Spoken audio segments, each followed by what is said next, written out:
Prepare-se para mais uma emocionante história no Recanto das Histórias. Pegue sua cadeira e se acomode, porque o relato de hoje promete prender sua atenção e trazer muitas reflexões sobre família, superação e reencontros inesperados. Tudo começou na quinta série, no meio de uma aula de genética sobre traços dominantes e recessivos. Foi nesse momento que percebi algo que mudaria a minha vida para sempre. Eu não me parecia com minha mãe ou com o homem que eu acreditava ser meu pai. Mas antes de continuar, deixe eu me apresentar. Vocês podem me chamar de Luiz, nome fictício. Essa é a história de como um segredo de família mudou completamente o rumo da minha vida. Minha namorada sugeriu que eu compartilhasse essa história porque achou que muitas pessoas poderiam se identificar ou achar interessante. Decidi publicar aqui, de forma anônima, para proteger minha identidade. Não quero que ninguém ao meu redor saiba que essa história é minha, pois ela ainda me traz muitas lembranças dolorosas. Até aquele momento, eu acreditava ter um bom relacionamento com minha mãe, meu padrasto, a quem eu chamava de pai, e meus 3 irmãos mais novos, 2 meninos e uma menina. Sempre fui um aluno dedicado e com boas notas. Por isso, meus pais me matricularam em uma escola particular reconhecida por seu ensino de qualidade e pelo futuro promissor de seus estudantes.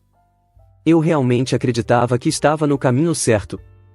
No último ano dessa escola, fiquei muito animado, porque todos os meus amigos e eu fomos aceitos em um colégio particular de ensino médio renomado. Eu mal podia esperar para começar essa nova etapa da minha vida. No entanto, tudo mudou quando meus pais me chamaram para uma conversa séria. Foi aí que explicaram que não tinham dinheiro suficiente para pagar minha mensalidade. Essa conversa foi apenas o começo de um longo processo de mudanças e revelações que eu jamais imaginaria enfrentar.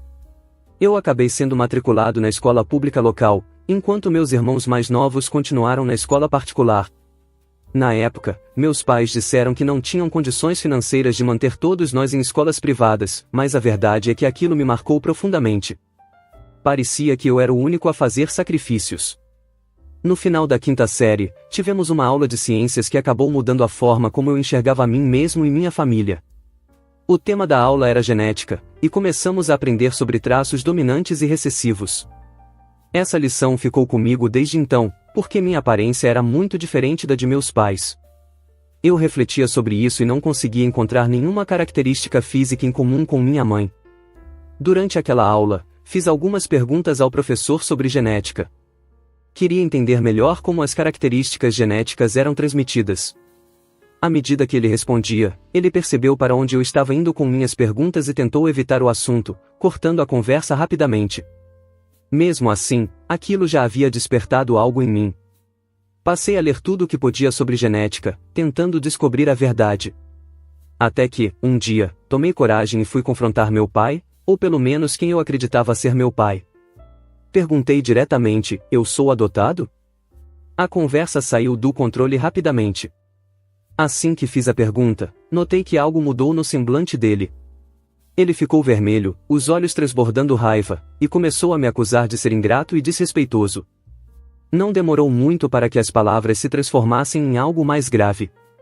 Em meio aos gritos, ele perdeu o controle, e antes que eu pudesse reagir, fui agredido. Fiquei chocado, não apenas pela dor física, mas pela intensidade da explosão de alguém que eu via como meu pai. Minha mãe entrou no cômodo e, ao ver o que havia acontecido, me levou às pressas para o hospital. No caminho, tentou acalmar minha dor enquanto repetia para si mesma que aquilo havia sido um erro, que ele estava sob pressão. No hospital, enquanto me tratavam, ela me pediu, na verdade, implorou, que eu dissesse aos médicos que havia me machucado ao bater acidentalmente em uma maçaneta de porta. Havia lágrimas nos olhos dela, mas o pedido era claro: eu não podia contar a verdade. Mais tarde, tive que repetir essa mesma mentira aos agentes dos serviços de proteção à criança, que foram acionados devido à gravidade do ocorrido.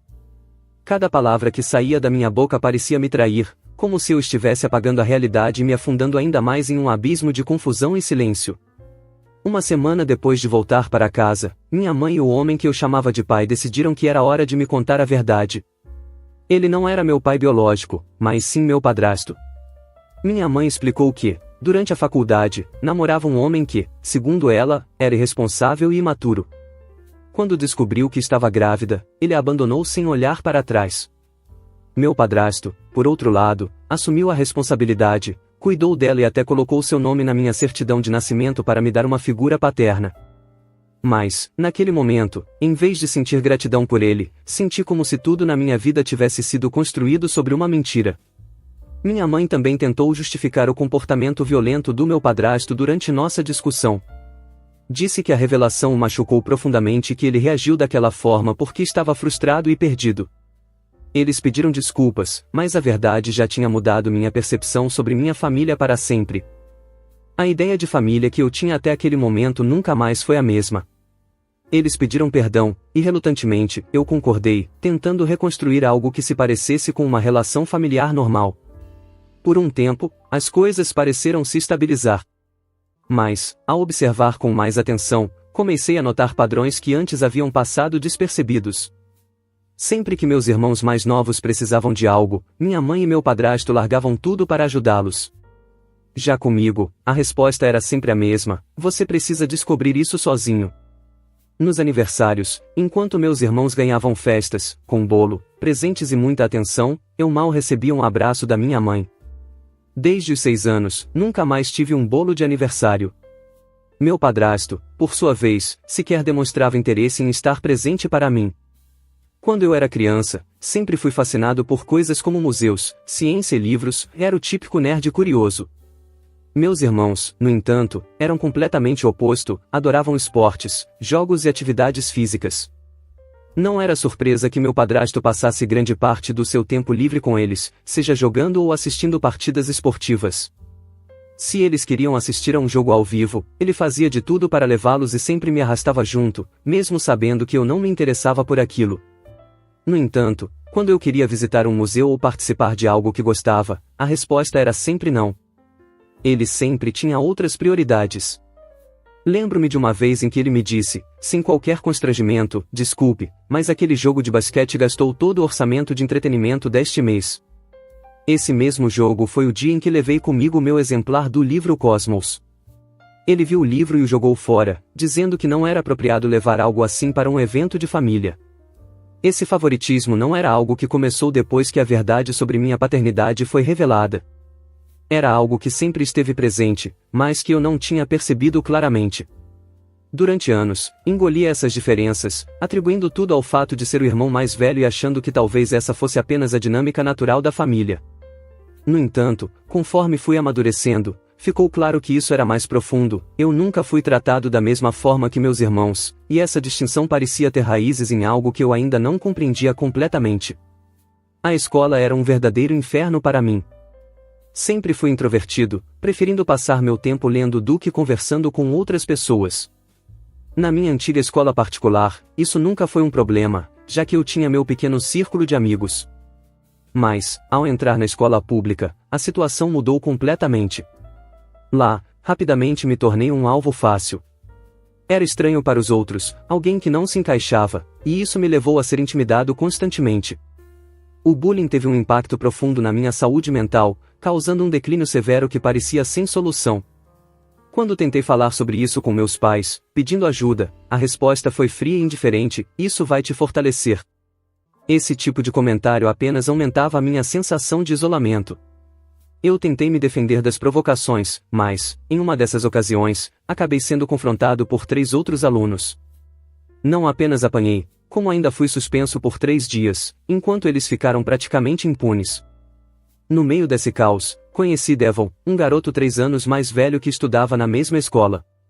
Ele foi a única pessoa que realmente se importou comigo. Devon era gentil, paciente, de certa forma, assumiu um papel de irmão mais velho na minha vida. Ele me ensinou a lidar com os desafios e as dificuldades que enfrentei nos 3 anos seguintes. Ter esse apoio foi essencial para que eu conseguisse suportar tanto o ambiente escolar quanto a situação em casa. Enquanto isso, minha situação familiar continuava a piorar. Meus irmãos mais novos perceberam a apatia dos meus pais em relação a mim e começaram a me tratar de forma ainda mais cruel. Pegavam minhas coisas sem permissão, me provocavam constantemente e usavam qualquer oportunidade para me humilhar. Quando eu tentava contar isso aos meus pais, recebia apenas um relaxa: eles só estão brincando. Como era de se esperar, isso só piorava a minha situação. Além disso, meus pais se tornaram cada vez mais rígidos comigo, aplicando punições que muitas vezes pareciam desproporcionais ou até físicas demais. Eu me sentia sozinho e sem apoio, tanto em casa quanto na escola. No final do meu primeiro ano do ensino médio, cheguei em casa depois de uma tarde na biblioteca e vi uma carta no balcão. Era da escola particular que eu sonhava em frequentar, o mesmo colégio para o qual meus amigos haviam sido aceitos. Com o coração na mão, abri o envelope, mas a carta não era para mim. Era a rejeição dos pedidos de matrícula dos meus irmãos mais novos. Meu nome nem sequer estava mencionado. Mais uma vez, eu era invisível. Quando percebi que meu nome sequer era mencionado na carta de rejeição, fui direto confrontar meus pais. Em vez de me explicarem algo, fui punido por ter aberto a correspondência deles sem permissão. Mesmo assim, insisti, questionando por que meus irmãos mais novos tinham sido considerados e eu, não. Foi então que ouvi algo que nunca esquecerei: seu irmão e sua irmã mais nova fizeram mais para merecer essa oportunidade. Aquilo me atingiu como um golpe. Eu sempre tive notas quase perfeitas e era conhecido como um dos melhores alunos da escola. Não fazia sentido que eles, com desempenhos inferiores, fossem priorizados enquanto eu era deixado de lado.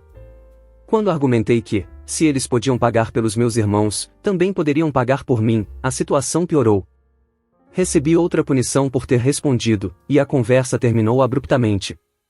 Sem ninguém a quem recorrer, mandei um e-mail para Devon, a única pessoa que parecia realmente se importar comigo.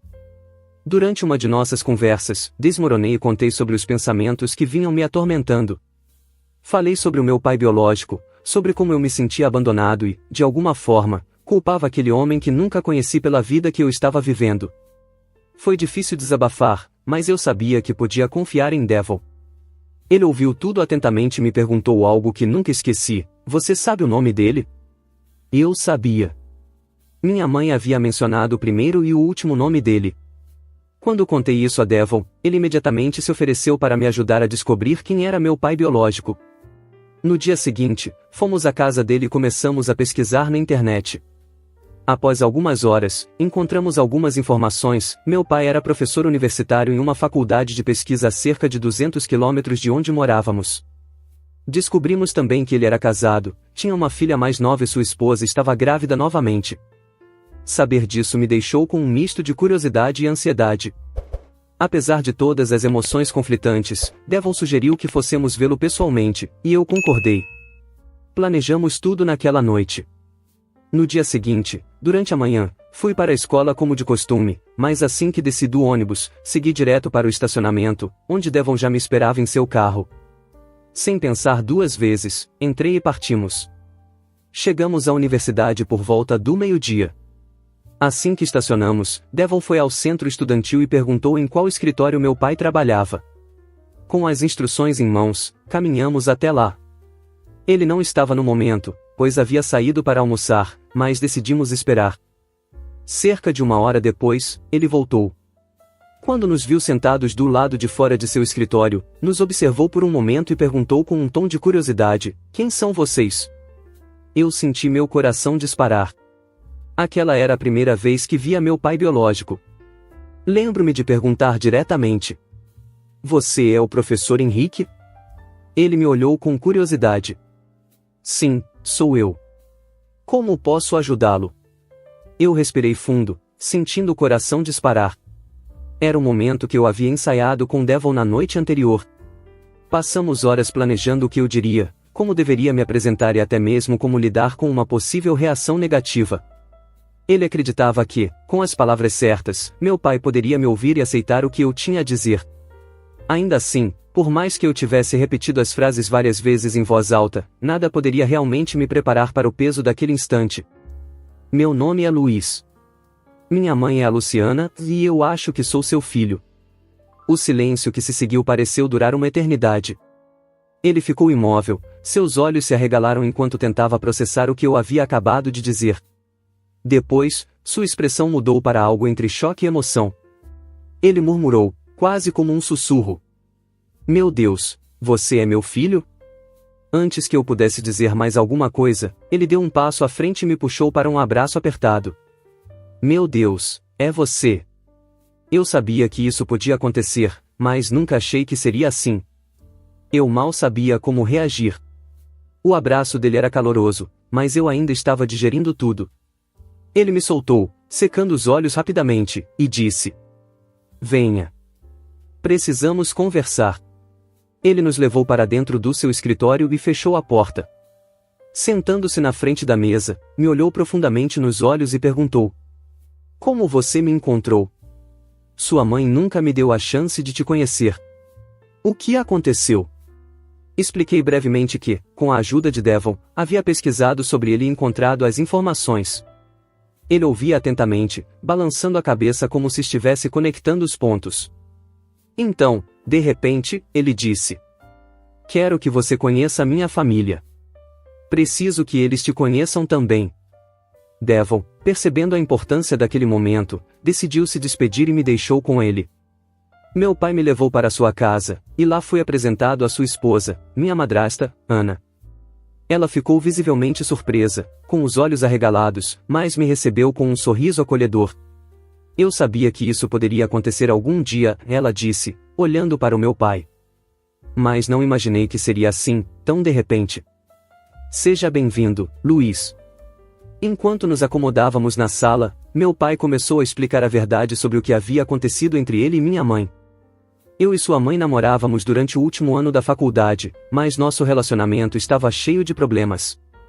Eu suspeitava que ela estava me traindo e estava prestes a terminar tudo quando ela me contou que estava grávida. Não sabia se o bebê era meu, mas disse a ela que estaria disposto a fazer um teste de paternidade e assumir minha responsabilidade. No entanto, fui claro que não queria continuar o relacionamento. Ele fez uma pausa, olhando para o chão como se revivesse o momento. Então continuou: "Depois, descobri que ela realmente estava me traindo com um homem que seria seu padrasto. Quando insisti no teste de paternidade, ela simplesmente cortou todo o contato comigo. Nunca mais ouvi falar dela." Ele suspirou profundamente.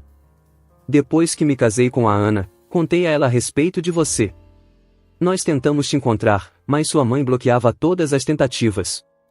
Ele fez uma pausa e então contou algo que me deixou ainda mais impressionado. "Alguns anos atrás, encontrei o perfil dela no Facebook. Lá estavam algumas fotos suas. Quando te vi, não tive dúvidas. Você parecia muito comigo. Tentei entrar em contato, mas sua mãe me bloqueou imediatamente. Pensei em contratar um advogado, mas sem um teste de DNA seria quase impossível conseguir qualquer coisa. E com ela e o seu padrasto do lado dela, tudo parecia fora de alcance. Ouvir tudo aquilo me deixou com um turbilhão de emoções. Eu sentia raiva pelas mentiras, tristeza por todo o tempo perdido e, ao mesmo tempo, alívio por finalmente ter respostas. Antes que eu pudesse dizer qualquer coisa, ele colocou a mão no meu ombro e disse com firmeza: "Eu sei que não posso voltar no tempo e compensar o que você passou. Mas, agora que te encontrei, quero fazer parte da sua vida. Não vou te deixar sozinho de novo." Aquelas palavras eram tudo o que eu precisava ouvir. Mesmo com todas as feridas abertas, havia um início de esperança naquele momento. Eu contei a ele tudo o que minha mãe e meu padrasto me fizeram passar. Cada palavra saía com dificuldade, mas eu sabia que precisava expor tudo. Quando terminei, estava chorando descontroladamente. Foi a primeira vez que desabafei completamente sobre tudo o que havia sofrido. Minha madrasta, visivelmente abalada, me abraçou e tentou me consolar, enquanto meu pai permanecia em silêncio, o rosto rígido, claramente lutando para processar o que havia acabado de ouvir. Depois de alguns minutos, ele se levantou sem dizer nada e foi para o quarto ao lado. Ligou para o advogado, e em seguida para a polícia. Sua determinação em agir foi tão rápida que me deixou surpreso. Não houve hesitação, ele queria garantir que eu nunca mais voltasse para aquela casa. As autoridades intervieram rapidamente, e fui colocado em cuidados temporários enquanto a situação era avaliada. Um teste de paternidade foi realizado, confirmando sem sombra de dúvidas que ele era meu pai biológico. Com essa confirmação, fui transferido oficialmente para os cuidados do meu pai e da minha madrasta. Além disso, uma ordem de restrição foi emitida contra minha mãe e meu padrasto, válida até que eu completasse 18 anos. Não vou fingir que tudo foi perfeito depois disso. A chegada inesperada de um filho adolescente causou tensões no casamento do meu pai. Ele, sem perceber, acabou me favorecendo em algumas situações em relação aos meus meio-irmãos, o que gerou pequenos conflitos familiares. No entanto, com o tempo, ele e minha madrasta conseguiram estabelecer limites claros e equilibrar as coisas. Apesar das dificuldades, construímos uma relação sólida, e eles me deram a segurança que eu nunca havia sentido antes. Fui matriculado em uma escola muito melhor, onde finalmente pude fazer amigos de verdade. Minha confiança começou a se reconstruir, e pela primeira vez em anos, senti que estava no lugar certo. Nunca esqueci Devil. Mesmo com a distância e a rotina diferente que nossas vidas tomaram, mantivemos contato. Hoje, nossas conversas não são tão frequentes quanto antes, mas sempre que possível, nos encontramos para colocar o papo em dia. Durante uma dessas ocasiões, perguntei por que ele decidiu me proteger e me ajudar quando eu mais precisava. Não sei exatamente o porquê, ele respondeu, pensativo. Mas, por alguma razão, quando vi você sendo intimidado, algo dentro de mim instalou. Acho que enxerguei alguém que precisava de um irmão mais velho, alguém que estivesse ali para te apoiar. E, bem, eu fiz o que achei que era certo. Devon seguiu em frente e construiu uma vida de sucesso. Ele se tornou soldador subaquático em uma empresa petrolífera, um trabalho perigoso, mas muito bem remunerado. Mesmo com caminhos tão diferentes, sempre reconheço que, sem ele, talvez eu nunca tivesse encontrado forças para buscar meu pai e mudar minha vida. Depois do ensino médio, fui para a faculdade, e para minha surpresa, me tornei bastante popular. Minha confiança, que antes estava em ruínas, foi completamente reconstruída com o apoio do meu pai, da minha madrasta e das novas amizades que fiz. Estudei biologia, com especialização em geologia, e me apaixonei pelo campo. Atualmente, sou aluno de doutorado em paleontologia, um trabalho que amo profundamente. Meu programa de doutorado me proporcionou experiências incríveis. Participo regularmente de escavações patrocinadas pela universidade. A maioria delas ocorre nos Estados Unidos, mas no ano passado tive a oportunidade de viajar para a África do Sul e para a Namíbia. Essas experiências foram transformadoras, permitindo que eu aplicasse meus estudos em cenários únicos e explorasse meu potencial ao máximo. No entanto, há alguns meses, minha mãe e meu padrasto entraram em contato comigo pela primeira vez em anos. A mensagem deles era direta, eles queriam que eu ajudasse meus irmãos mais novos. Minha irmã tinha abandonado a faculdade alguns anos atrás porque achava muito difícil, mas agora queria retornar e concluir seu curso. Já meu irmão mais novo queria entrar em uma boa faculdade no próximo ano, mas suas notas estavam longe do necessário. Ele precisava de ajuda para estudar para os exames de admissão, e eles esperavam que eu fosse essa ajuda. Enquanto ouvia minha mãe falar, comecei a sentir meu coração disparar. A dificuldade em respirar era evidente, e eu não conseguia me concentrar direito no que ela dizia. Eu sabia que estava tendo um ataque de pânico, algo que nunca havia experimentado antes. Sem pensar muito, simplesmente desliguei o telefone. Sentei-me no sofá, tentando recuperar o fôlego, enquanto minha mente girava com um turbilhão de emoções, raiva, tristeza, frustração. No dia seguinte, as mensagens começaram a chegar. Primeiro, vieram de minha mãe, seguidas pelas mensagens de meus irmãos. Todos pediam ajuda, alguns soavam quase desesperados. Eles falavam sobre reconciliação e sobre como era importante para eles que voltássemos a ser uma família. Incapaz de lidar com aquilo, bloqueei os números deles. Durante semanas, não ouvi mais nada, até que um dia fui inundado por e-mails no meu endereço da universidade. Os e-mails eram uma enxurrada de desculpas. Cada um deles dizia que lamentava profundamente a forma como haviam me tratado no passado. Todos pareciam querer consertar as coisas, alegando que desejavam que voltássemos a ser uma família novamente. Li cada palavra com cuidado, mas, apesar do tom de arrependimento, não consegui evitar a sensação de que suas desculpas eram movidas mais pela necessidade de ajuda do que por um real arrependimento. Decidi que enviaria um e-mail respondendo a todos eles. Minha intenção era deixar claro que não queria mais nenhum contato e que, mesmo após tantos anos, ouvir falar deles ainda me causava um profundo desconforto emocional. Eu também planejava dizer que acreditava que o único motivo para tentarem se reaproximar era a necessidade de ajuda, e não um verdadeiro arrependimento. No entanto, no final, desisti de enviar. Em vez disso, optei por bloquear todos eles e seguir em frente, sem dar espaço para mais decepções. Em abril, enquanto estava em uma escavação no Texas, recebi uma ligação inesperada da polícia. Disseram que haviam sido chamados ao meu apartamento porque alguém havia tentado invadir o local. Descobri que era meu irmão mais novo tentando entrar em contato comigo. Quando falaram comigo, fui claro, ele não tinha o direito de estar lá, e eu queria registrar a invasão de propriedade. Por ser uma primeira infração, ele conseguiu fazer um acordo judicial, que reduziu a pena para 100 horas de serviço comunitário. Desde então, não ouvi mais nada deles. Acho que, finalmente, entenderam o recado e decidiram parar de me procurar. Independentemente disso, tenho um relacionamento muito forte com meu pai. Passamos muito tempo juntos construindo vínculo que nunca tivemos antes. Também me dou bem com meus meio-irmãos mais novos. Brincamos, rimos e passamos momentos incríveis juntos, embora haja uma grande diferença de idade entre nós. Minha relação com minha madrasta, Ana, também é boa. Não sei exatamente como descrever nosso vínculo, mas diria que, embora ela nunca tenha substituído o papel de mãe na minha vida, ela se tornou uma figura maternal. Ela está sempre presente, me apoiando e mostrando um cuidado genuíno, algo que eu nunca tive com minha mãe biológica. Pode parecer complicado de explicar, mas é o melhor jeito que encontro para descrever. Enquanto termino de escrever minha história, não consigo deixar de pensar na pessoa que me incentivou a compartilhá-la, minha namorada, Clara. Desde o início, ela acreditou que colocar tudo em palavras seria uma forma de cura e, mais do que isso, uma oportunidade de transformar a dor em aprendizado. Clara tem sido meu porto seguro. É com ela que eu vejo um futuro repleto de alegria e amor. Já estou planejando pedi-la em casamento e, juntos, queremos construir nossa própria família. Quero ser um bom pai, alguém presente e amoroso, e sei que Clara será uma mãe incrível, cheia de carinho e sabedoria. Ao relembrar tudo o que passei, percebo que, apesar das dificuldades, meu presente é cheio de esperança, e o futuro que estou construindo ao lado de Clara é a verdadeira recompensa por nunca ter desistido de mim mesmo. Gostou da história? Deixe seu comentário aqui embaixo e não esqueça de curtir o vídeo. Se você gosta de histórias emocionantes, inscreva-se no canal e ative o sininho para não perder as próximas. Obrigada por assistir e até o próximo vídeo.